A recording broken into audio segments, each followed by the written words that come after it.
ইন্নাল হামদুলিল্লাহ ওয়াসসালাতু ওয়াসসালামু আলা রাসূলিল্লাহ। দেশে এবং বিদেশে, বিশেষ করে লন্ডনে অবস্থিত আমার আশেপাশে যে সমস্ত বন্ধুরা, বিশেষ করে আমার মাতৃভূমি বাংলাদেশ থেকে আমার যে সমস্ত ভাইয়েরা, ছাত্র ভাইয়েরা এবং উলামায়ে কেরাম আলোচনা শুনতেছেন, সকলকে আমার পক্ষ থেকে আন্তরিক মুবারকবাদ জানাচ্ছি। প্রিয় বন্ধুগণ, আজকে বিষয় হচ্ছে কারবালার একটি তাত্ত্বিক পর্যালোচনা। শুরু থেকে শেষ পর্যন্ত প্রতিটি কথা, প্রতিটি দলিল শোনার জন্য বিনীতভাবে অনুরোধ করছি। সুপ্রিয় সুধী, 61 হিজরিতে ইয়াজিদের নেতৃত্বে উবাইদুল্লাহ ইবনে জিয়াদের সেনাপতি কুফায় তার নেতৃত্বে হযরত ইমাম হুসাইন রাদিয়াল্লাহু তাআলা আনহুকে 61 হিজরিতে 10ই মুহররম 10 অক্টোবর তাকে নির্মমভাবে আহলে বাহিতের 16 জন সদস্যকে এবং মোট 72 জনকে তাহারা ইয়াজিদের বাহিনীরা নির্মমভাবে হত্যা করেছিল।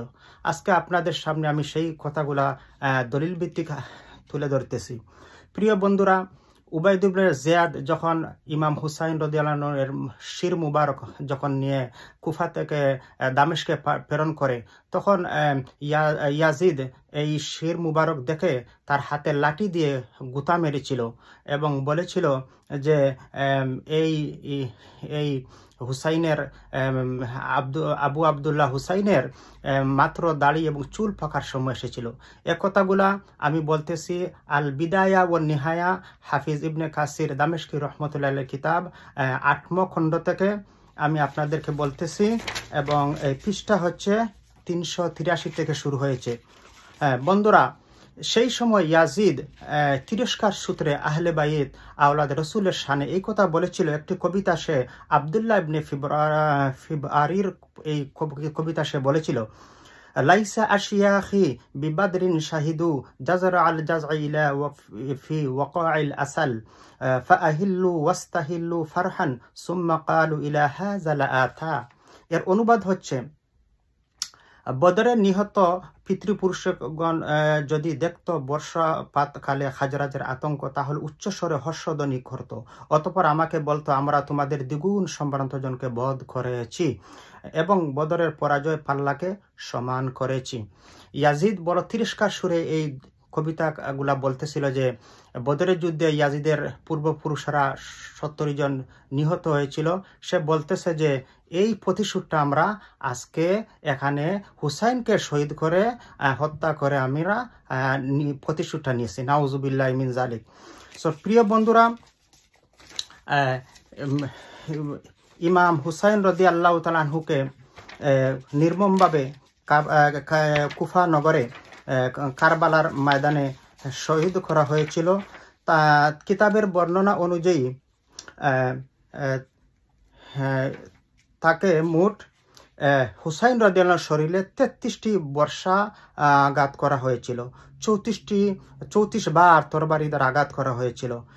আহলে বাইতের মোট 16 জন সদস্যকে শহীদ করা হয়েছিল, মোট 72 জনকে শহীদ করা হয়েছিল। এবং যে সর্বপ্রথম ইমাম হুসাইন রাদিয়াল্লাহু মাথায় আঘাত করেছিল তার নাম মালিক ইবনে বশির, আর সেনাপতি যে ছিল তখনকার, তার নাম ছিল, মাঠের সেনাপতির নাম শাম্মার ইবনে জুল জাওশান। তো প্রিয় বন্ধুরা, এই যে হুসাইন রাদিয়াল্লাহু শহীদ করেছিল, মূলত এটা সে প্রতিশোধ নিয়েছিল।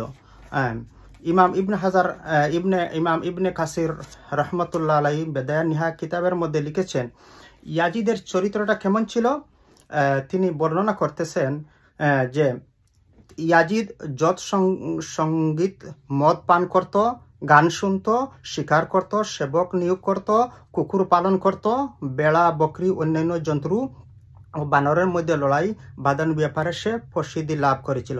প্রতিদিন সে মদ পান করত, বানরকে গুড়া পিঠে রশি দিয়ে সময়ে সময়ে বেঁধে শহরে প্রদক্ষিণ করত, বানরকে সোনার মুকুট পরাতো, নাউজুবিল্লাহ, গুড়া দৌড়ের প্রতিযোগিতা করত, নাউজুবিল্লাহ, যখন কোনো বানর মরে যেত তখন সে সুখ বিলাপ করত, নাউজুবিল্লাহ। কথিত আছে ইয়াজিদের মৃত্যুর কারণ ছিল যে একদিন একটি বানর উঠা দুলা দিচ্ছিল। এমনি একটি বানর তাকে মাথায় কামড় দেয়। এই কামড়ের বিষের যন্ত্রণা সে লুটে ফুলে ইয়াজিদ মৃত্যুবরণ করেছিল। এই একটি বর্ণনা হাফিজ ইবনে কাসির তার আল বিদায়া নিহায়া গ্রন্থের 8ম খণ্ডে বর্ণনা করেছেন। প্রিয় বন্ধুরা, এটি ছিল 61 হিজরির করুণ ঘটনা। এবার আপনাদেরকে আমি একটি ঘটনা বলি, 63 হিজরি ঘটনা। 63 হিজরি ঘটনা ইয়াজিদে বড় করুণ ঘটেছিল। তখন সে মদিনা শহরে আক্রমণ করার জন্য, দখল করার জন্য মুসলিম ইবনে উতবাকে পাঠাইছিল। এই সেনাপতির অধীনে পবিত্র মদিনাকে তারা গ্রাস করেছিল। একটি হাদিস আপনাদেরকে শোনাচ্ছি। আন সাঈদ ইবনে আব্দুল ইয়াজিজ قال لما كان أيام الحرة لم يؤذن في مسجد النبي صلى الله عليه وسلم ثلاثا ولم يقم ولم يبرح سعيد بن المسيب المسجد وكان لا يعرف وقت الصلاة ইল্লা বিহামহামাতিন ইয়াসমাউ মিন কবরিন নবী সাল্লাল্লাহু আলাইহি ওয়াসাল্লাম। এই হাদিসখানা মিশকাত শরীফের 5699 মিরকাত শরীফও আছে এবং সুনানে দারমিতেও আছে।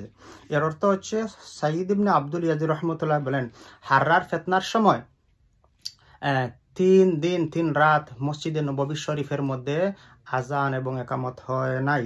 এবং মসজিদে নববীর মাঝে একজন প্রসিদ্ধ তাবি হযরতে সাঈদ ইবনুল মুসাইয়িব তিনি ওখানে আটকা পড়েছিলেন এবং তিনি নামাজের সময় আসলে পবিত্র রওজা শরীফ থেকে, রাসূল পাক সাল্লাল্লাহু আলাইহি ওয়াসাল্লাম রওজা শরীফ থেকে একটি গুনগুন আওয়াজ শুনতেন এবং এই আওয়াজ শুনে তিনি 5 ওয়াক্ত নামাজ এই 3 দিন 3 রাত মসজিদ নববীতে পালন করেছিলেন। এটা ছিল এই তাবি একটি কারামত। সুবহানাল্লাহ, সুবহানাল্লাহ। এই ঘটনাটা 63 হিজরিতে হয়েছিল। এটাকে বলা হয় ইয়াউমে আইয়ামুল হাররা, অর্থাৎ হাররা হইল ওই জায়গা যেটা মদিনা থেকে একটু দূরে একটি কঙ্করময় বড় মাঠ।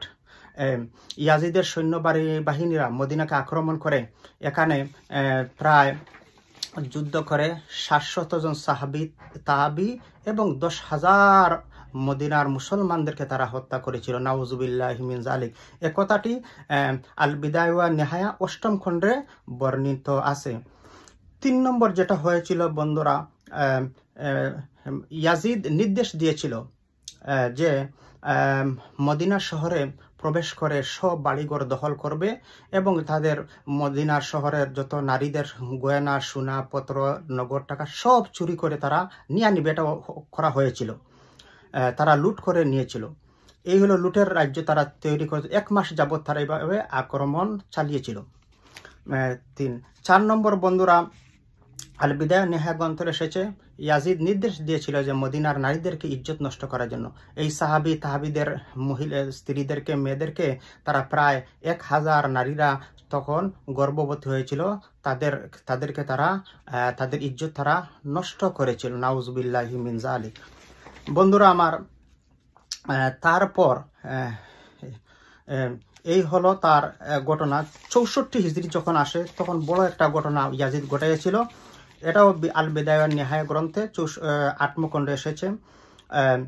মুসলিম উকবাকে ইয়াজিদ নেতৃত্বে দিয়ে মক্কায় পাঠায়। তখন আবদুল্লাহ ইবনে জুবায়ের মক্কার সেনাপতি ছিলেন, তাকে হত্যা করবার জন্য। তখন এই মুসলিম ইবনে উকবা ইয়াজিদের সেনাপতি গিয়ে মক্কা শরীফের কাবাগরে আক্রমণ চালায়। তারা কাবাগরের উপরে ক্ষেপণাস্ত্র তৈরি করে পাথর নিক্ষেপ করে, আগুনের ফুলকি নিক্ষেপ করে এবং কাবাগরের দেওয়ালরে জ্বালিয়ে দেয়। এই হলো 4টি প্রধান ঘটনা আপনাদের সামনে তুললাম। বন্ধুরা আমার, ইয়াজিদ সে কিভাবে মুসলমান হতে পারে? সে আওলাদে রসুলকে হত্যা করলো, শহীদ করে দিল, রসুলুল্লাহকে কষ্ট দিয়েছে এবং সে মদিনা নগরে মসজিদ নববীর মাঝে গুড়া রেখে পেশাব পায়খানা করে আছে। মসজিদ নববীকে 3 দিন 3 রাত আজান দিতে দেয় নাই তার সেনাপতিরা। এবং মদিনা নগরে নারীদেরকে 1000 নারীদেরকে গর্ভপাত হয়েছিল, গর্ভবতী করেছিল। এরপরে মদিনা নগরের চুরি করা সোনাগোনা সব চুরি করে তারা নিয়ে এসেছিল। সে আবার কিভাবে মুসলমান হতে পারে বন্ধুরা? ইমাম 12.5 লক্ষ হাদিসের মুহাদ্দিস ইমাম আহমদ বিন হাম্বল রহমতুল্লাহ আলাইহি বলেন ইয়াজিদ কাফের কাফের কাফের। এবং আশিফা গ্রন্থের গ্রন্থকার ইমাম কাজী আয়াজ রহমতুল্লাহ আলাইহি বলেন রাসূল সাল্লাল্লাহু আলাইহি সাল্লামের পরিবার আহলে বাইত অথবা তার নিয়ে যে সামান্য পরিমাণ কষ্ট নবীকে যে দিবে সে কাফের। এভাবে আরো কয়েকজন বিজ্ঞ ইমাম দামেশকি এরা নিজ কিতাবে বলেছেন ইয়াজিদ কাফের কাফের। তবে ইমাম আবু হানিফা রহমতুল্লাহ আলাইহি বলেন ইয়াজিদ ফাসেক, যেহেতু সে রাসূল সাল্লাল্লাহু আলাইহি ওয়াসাল্লাম কষ্ট দিয়েছে এবং সে হত্যা করেছে। বন্ধুরা আমার, এইবার একটি ঘটনা 5টি কিতাবের মধ্যে এসেছে। হিলিয়াতুল আউলিয়া 3য় খণ্ড পৃষ্ঠা নম্বর 137 ইমাম আবু নুআইম ইসফানি আর শাফি রহমতুল্লাহ আলাইহি উল্লেখ করেছেন। আল বিদায়া নিহায়া গ্রন্থে 12তম খণ্ডে 487 নম্বর পৃষ্ঠায় আছে। এভাবে 5টি কিতাব অনুবাদ হচ্ছে। হজরতে ইমাম জয়নুল আবেদিন রহমতুল রাদিয়াল্লাহু তাআলা আনহুকে জিজ্ঞাসা করেছিল যে আপনি কেন এত খান্দেন? ইমাম জয়নুল আবেদিন রহমত রাদিয়াল্লাহু তাআলা পেট ভরে খাবার খান নাই, শুধু খান দিতেন আর নামাজ পড়তেন। বন্ধুরা আমার, তিনি জবাব দিয়েছিলেন যে হজরতে ইয়াকুব আলাইহিস সালামের 11টি সন্তানের মধ্যে ইউসুফকে তিনি হারিয়ে তিনি কেঁদে কেঁদে তিনি চক্ষু শক্তি হারিয়ে ফেলেছিলেন। অথচ ইয়াকুব আলাইহিস সালাম জানতেন না তার ছেলে জীবিত আছে কিনা। কিন্তু আমি আহলে বাইতের আমার চক্ষুর সামনে কারবালার ময়দানে একদিন সকালবেলায় 14 জনকে নির্মমভাবে ইয়াজিদের বাহিনীরা শহীদ করে দিল। এই জন্য আমি পেট ভরে খাবার খাইতে পারি নাই, আমার চক্ষু দিয়ে অজস্র পানি আসে। এই কথাটা আমার বারবার মনে আসে। বন্ধুরা আমার, পৃথিবীতে 4 জন মানুষ বেশি কেঁদেছিলেন। একজন হলেন ইয়াকুব আলাইহিস সালাম নিজের ছেলেরে হারানোর কারণে, 2 নম্বর হজরতে ইউসুফ আলাইহিস সালাম জেলের মধ্যে থাকার অবস্থায়, 3 নম্বর হজরতে নূহ আলাইহিস সালাম, 4 নম্বর কেঁদেছিলেন ইমাম জয়নুল আবেদিন রাদিয়াল্লাহু তাআলা আনহু দামেশকে জেলের মধ্যে থাকিয়া। যদি এই 4 জনের চোখের পানি দিয়ে একত্রিত করা হয় তাহলে একটি সাগর বয়ে যাবে। বন্ধুরা আমার, যারা যে সমস্ত মানুষ মুসলমান নামদারি ইয়াজিদকে মুসলমান বলে, ইয়াজিদ পবিত্র ছিল, ভালো ছিল, নেককার ছিল, এই সমস্ত কথা যারা আজগুবি কথা বলে, এরা মূলত আহলুস সুন্নাতুল জামাতের মানুষের রাসূল প্রেমিক হুব্বুর রাসূলওয়ালা রাসূল প্রেমিকদেরকে অন্তরে তারা আঘাত দিচ্ছে। আমরা তাদেরকে যে সমস্ত আলেম, যে সমস্ত মানুষ ইয়াজিদের গুণগান গায়, আমরা তাদেরকে ধিক্কার জানাই, আমরা তাদের তিরস্কার জানাই, আমরা তাদের ঘৃণা করি। আমরা হব রাসূল সাল্লাল্লাহু আলাইহি সাল্লামের ইমাম হুসাইন রাদিয়াল্লাহু সৈনিক। আমরা সত্যের পথে থাকতে চাই বন্ধুরা আমার। এবং আরেকটি কথা, 10ই মুহররম এবং আগের দিন এবং পরের দিন এভাবে 2টি রোজা রাখা সহিহ মুসলিম শরীফে এসেছে। 2টি রোজা রাখা রাসূল সাল্লাল্লাহু আমাদেরকে সুপারিশ করেছেন, রিকমেন্ড করেছেন। আল্লাহ তাআলা আমাদেরকে রাসূল সাল্লামের ভালোবাসা মহব্বত অন্তরে রাখে জীবন পরিচালনা করে আমাদের থাকা আহলে সুন্নাত ওয়াল জামাতের আকীদা নিয়ে মৃত্যুবরণ করতে পারি, এই কামনা রেখে আপনাদের কাছে বিদায় নিচ্ছি। আসসালামু আলাইকুম।